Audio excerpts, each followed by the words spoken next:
Colonel Aaron Bank, 23 November 2002. Happy birthday from the Special Forces Association. Colonel Bank, you are still very much a sturdy oak. Legionnaire, Colonel Bank. God bless you and congratulations.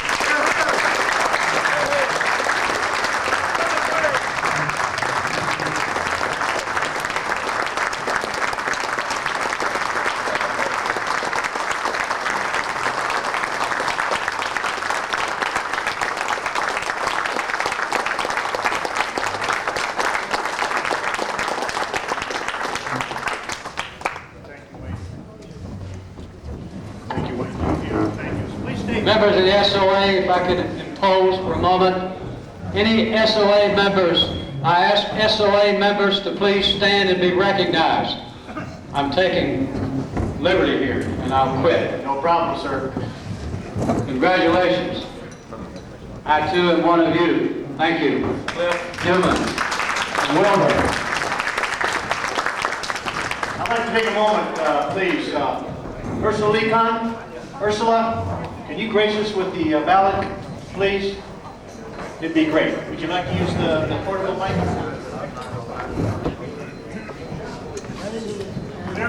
Everyone, please stand for a moment. Please stand. Yes, ma'am.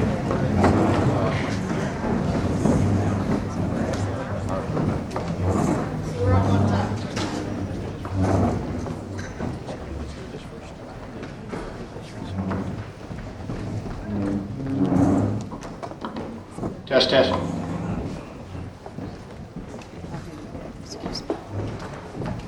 Ladies and gentlemen, it is my desire to express to you my appreciation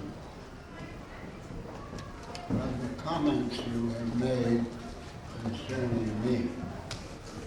All my military life has been spent, of course, in the defense of our beloved nation. I have always tried to treat my fellow soldiers properly, and I adore the years I've spent as the commander of the U.S. Army Special Forces. Thank you.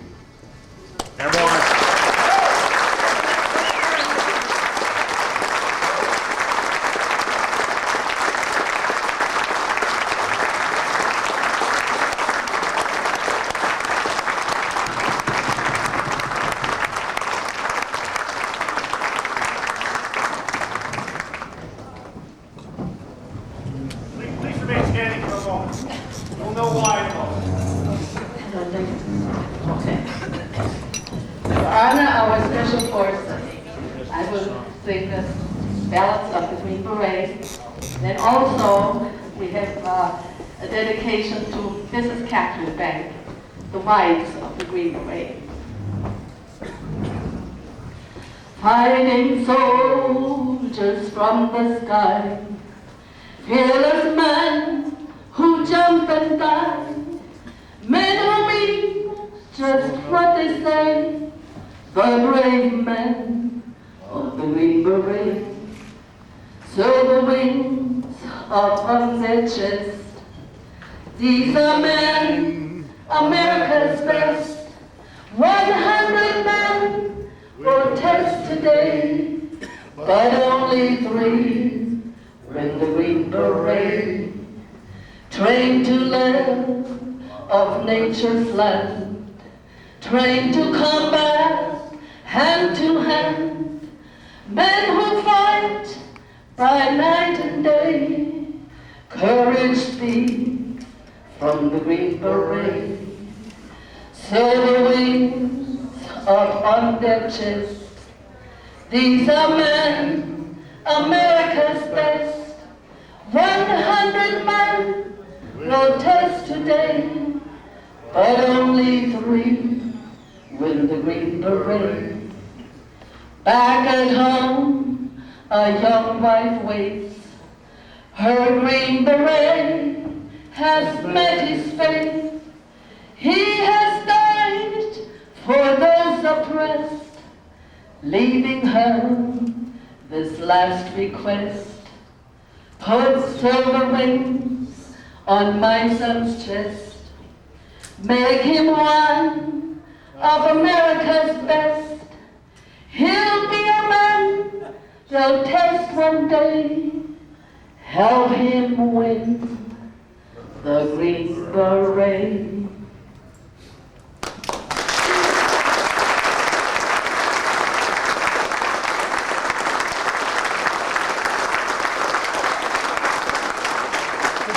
And now, behind each wonderful Special Forces Green Beret stands a wonderful wife. And this song has been written by myself and a lady named Helen Sanchez. And we have dedicated this to Fort Bragg at the convention. And I would like to sing that. Oh, it is the hour when their love blooms like a flower. It grows sweeter every day, but then he leaves, he cannot stay. Wise men of the Green Beret, stay at home and watch and pray.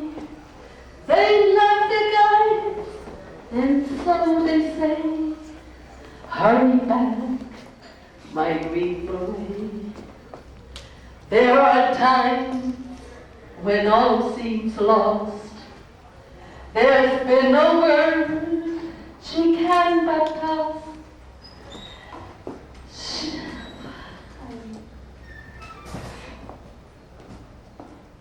There are times when all seems lost. There's been no word she can but toss. But thanks to God, here comes her guide. I'm lost for words, but I'm just so emotional about it. I'm sorry.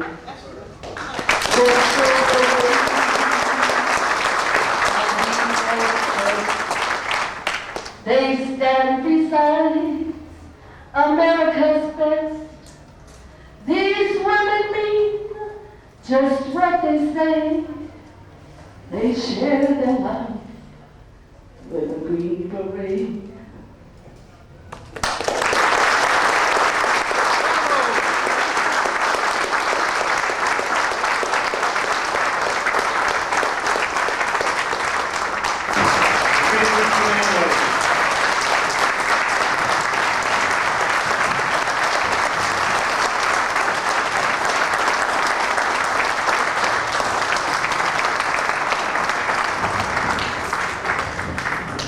Notice they all wear the PUC. The neck SOG B was awarded recently because they are a big part of that. The longest periods in history of the United States Army for a unit citation. Presidential. Really extraordinary. Please, sir.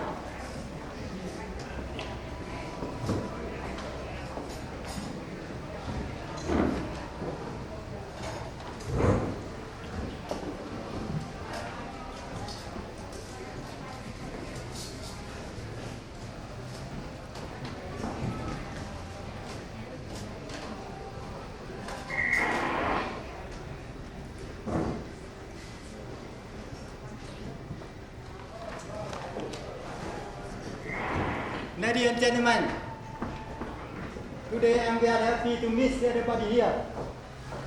My name is Tango, and on behalf of the group of Lost Army Commando, here the Middle Colonel, King of Green Beret, and President of the Special Forces Association Chapter 12. Dear everybody, welcome meeting today.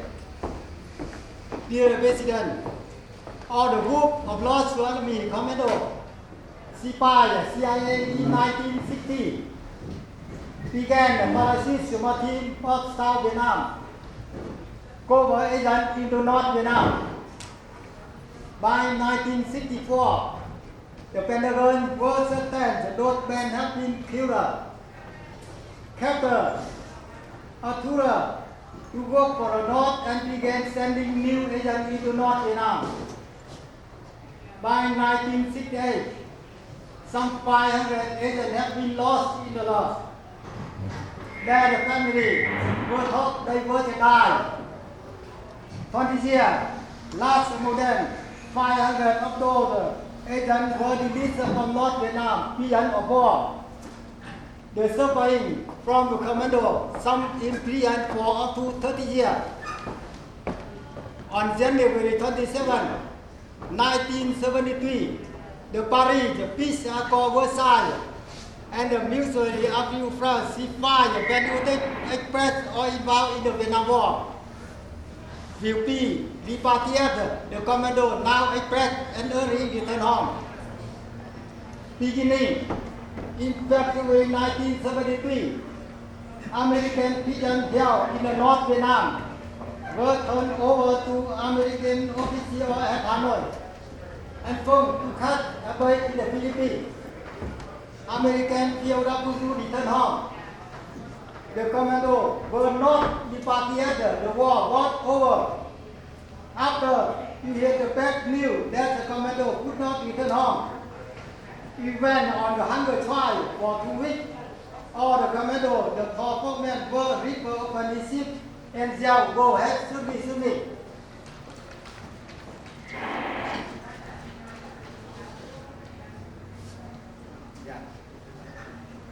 After the hunger trial was over, the entire commando contingent was divided into Beret A and B. We prepared to transfer into the new location. The commando began to set the induction camp of the Beret of Central Korea. Later, we were transferred into the police marshal. We suffered a half-week-long cooking out. We also suffered a long-time isolation and starvation because all the food were lessened. Thank you to the United States government support. They reset the United States. They are the most recent group of North Army Commando. Receive a membership to the National Special Representative Association on behalf of North Army Commando. Today, we to congratulate you on the occasion of the 100th birthday ceremony. We wish you continued health, joy, and happiness. We wish you always good health and strength to life off. We wish you the best of luck and continued success. Thank you, Mama San. Thank you, Mama San. Thank you, everybody.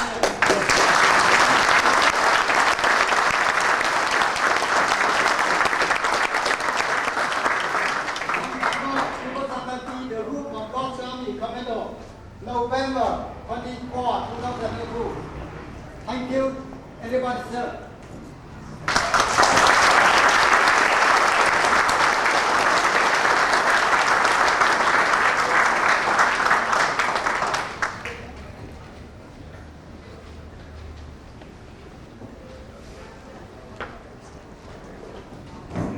Sully, it's time.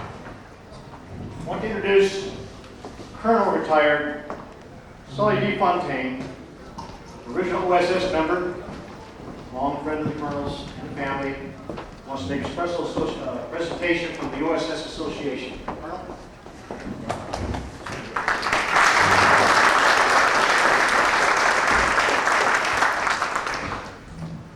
As the Colonel knows, in OSS in general, we knew we were going to do the next day, the day before. I received a fax yesterday from the OSS headquarters back in Washington, D.C.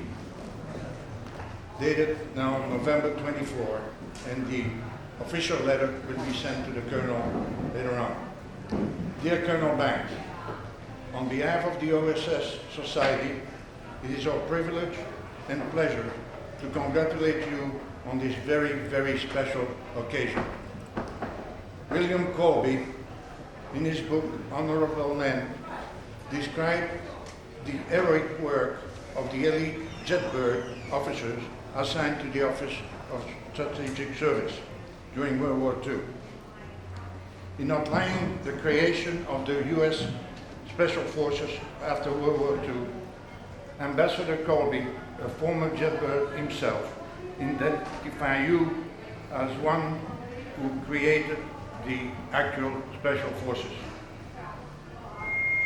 Your long and distinguished career as a Special Forces commander has earned you the respect of the veteran of OSS and their lineal descendant. You have set the standard for the future generation of Special Forces personnel of the United States Army. Once again, please accept our warmer regard and best wishes. Signed sincerely, Charles Pink, President of OSS, and John Waller, Chairman of the Board. Sir, congratulations.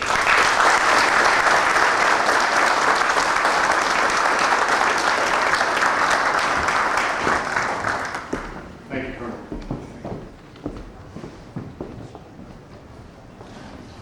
As I said earlier, we received some proclamations and letters in. Many more will follow, we know, to the family. We asked them to be able to direct it to the Colonel's home. There's an amazing resolution back there that I want us to read. It's got so many great highlights of the Colonel's career. And why don't we let's do that. John, why don't you bring that forward? John Glenn, I may have you with your great voice read it. It's worth hearing. It's living history. Most of us don't know about the Colonel, and it's extraordinary, and we want to share it with everybody that's here.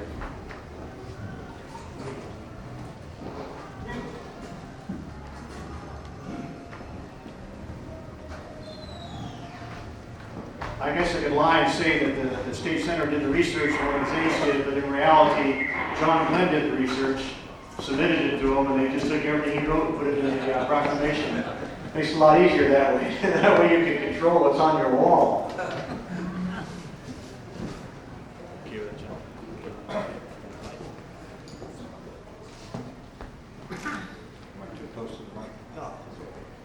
Whereas Colonel Aaron Bank, USA, retired, has brought credit and distinction to himself through his career and civic achievements, and it is appropriate at this time to highlight his many accomplishments and to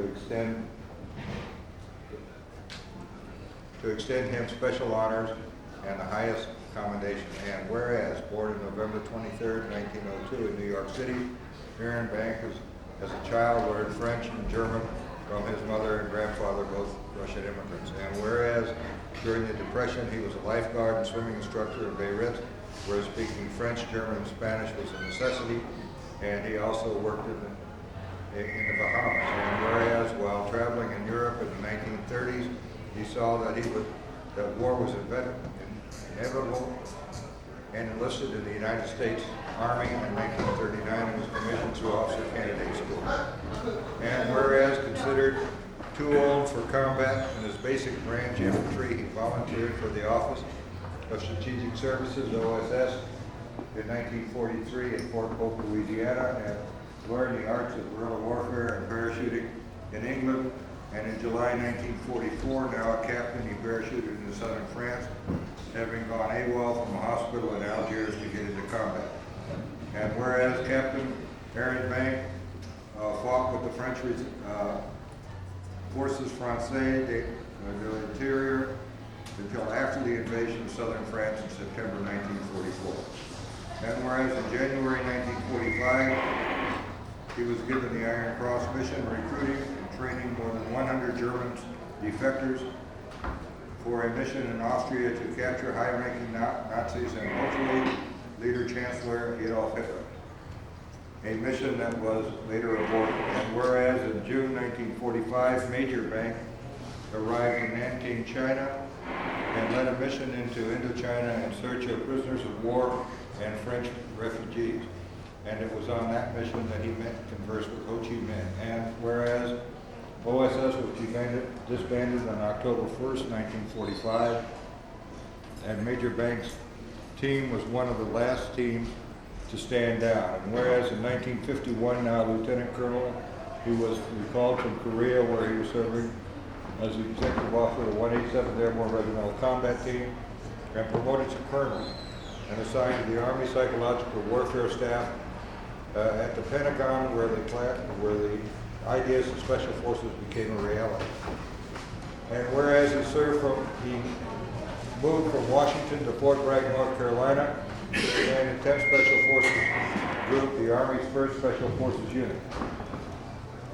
Activated on June 19, 1952, and in the autumn of 1953, in the wake of riots in East Berlin, Colonel Banks took the 10th Special Forces Group to Germany. In late 1954, he relinquished command of the 10th Special Forces Group to become Chief of Command and Operations for 7th Army in Germany, and in 1958 he retired from the Army. And whereas Colonel Banks and his wife Catherine reside in Mission Viejo, and they have 2 grown daughters, and whereas on February 21st, 1995, the House of Representatives paid tribute to Colonel Aaron Banks as the father of the Green Berets, who saw his brainchild grow from a military afterthought to a branch in the Army's combat arms on equal footing with infantry, artillery, and armor. Now, therefore, be it resolved by Senators Ross Johnson and Bill Morrow that Colonel Banks, USA retired, be commended on his exemplary record of service to the people of the state of California and the nation, and extend sincere best wishes for the continued success in his future years. It is signed by Ross Johnson, Honorable Ross Johnson, 35th Senatorial District, and the Honorable Bill Morrow, 38th Senatorial District.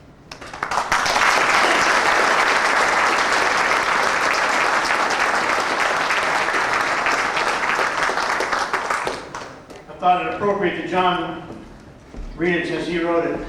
And he deserved the credit for it. It's a nice piece of work. It's a tremendous, it's 10 careers, if not more. Even the tabletop brochure we created with just those bullets there, any 2 of those would be a full career for any of us. What an extraordinary statement that brochure is, just its brevity and its simplicity. This says volumes about the incredible career that Colonel Banks put in. I also have a birthday, Colonel Aaron Banks, November 24th, 2002. On behalf of the state of California, it is a great pleasure to offer my best wishes on the recent celebration of your 100th birthday. This is a milestone birthday, and I hope that you're able to celebrate this special occasion in a meaningful way. Please accept my congratulations on the extraordinary year of joy. Ray Davis, Governor, State of California.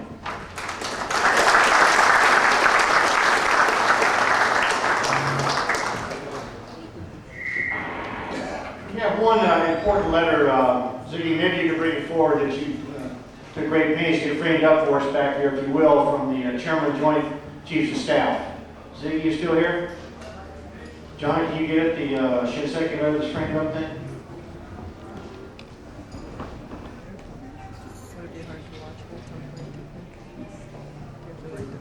Where are you from? I'd have you read it for us. Where are you from? I'm from Tucson. I'm from Tucson, the Tucson Citizen. But I'm doing a documentary. The Chief of Staff, United States Army, dear Colonel Banks, best wishes on the occasion of your 100th birthday. May the coming year be filled with health, happiness, and good fortune for you and your family. The recognition you receive on this special day from many members of the Special Forces is well deserved. As you pause to reflect on your years of invaluable service to our country, do not forget to consider your gift to the Army as a father of Special Forces. Your many years of devotion, your courageous selfless service, and your love of country serve as enduring examples for all Americans of all ages. Perpetuate the strength of our nation and our Army. Your exemplary leadership and legendary achievements inspire generations of working Special Forces leaders, forging their way to the future. Congratulations on reaching this extraordinary hallmark, and thank you for your exceptional service. The men and women of the Army join me in saluting you. God bless you and your family, the magnificent Army, and our great nation. Happy birthday, signed Eric K. Shinseki, General, United States Army.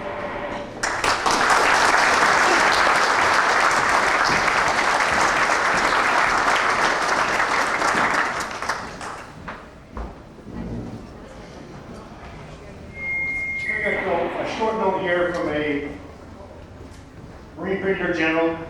And there are a few coming in like this from the Navy League that were gracious enough to send a note because they know of the Colonel, they know what he's done for our country, and they wanted to make sure that he received these.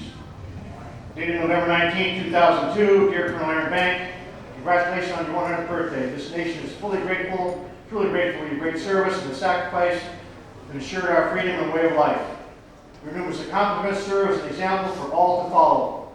I wish you all the best. Again, happy birthday. Have an outstanding day. Semper Fidelis. Sincerely, John A. Gallinetti, Brigadier General, United States Marine Corps, Commander, Marine Corps Air Bases, Western Area.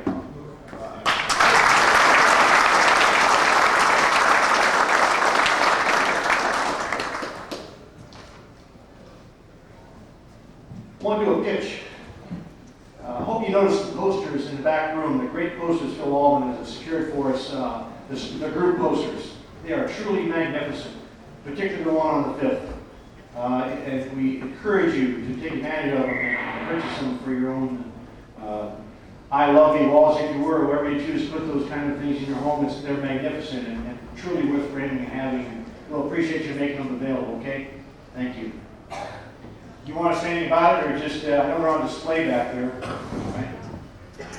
Okay, please, check them out. They're in the back room right back there where we sign in at the table.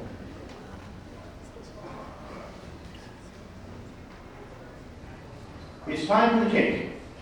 Forces on one side and the Trojan horse symbol of the early 77th Special Forces on the other. Mike did a great job identifying those with the cake artists, and they are true to detail, and we're pleased. So please, get some pictures of it before we start cutting the land. It's really beautiful. And all the people taking pictures of it.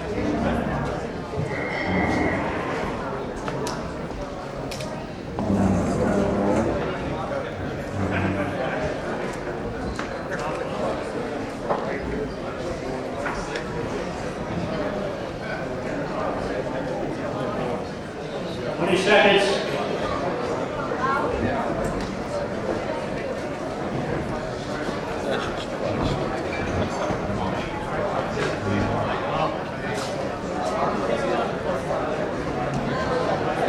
Okay, we all please stand. Time for all to sing happy birthday to the Colonel. Please along with me. Happy birthday to you. Happy birthday to you. Happy birthday, dear friend. Happy birthday to you.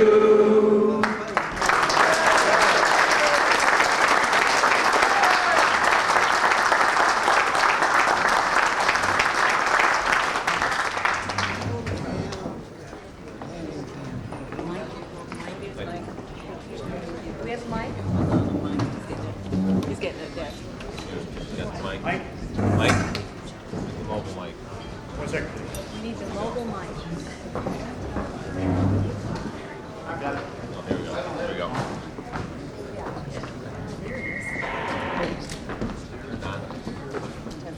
No. Switch. It's working. And now, ladies and gentlemen, if you will permit me, I would like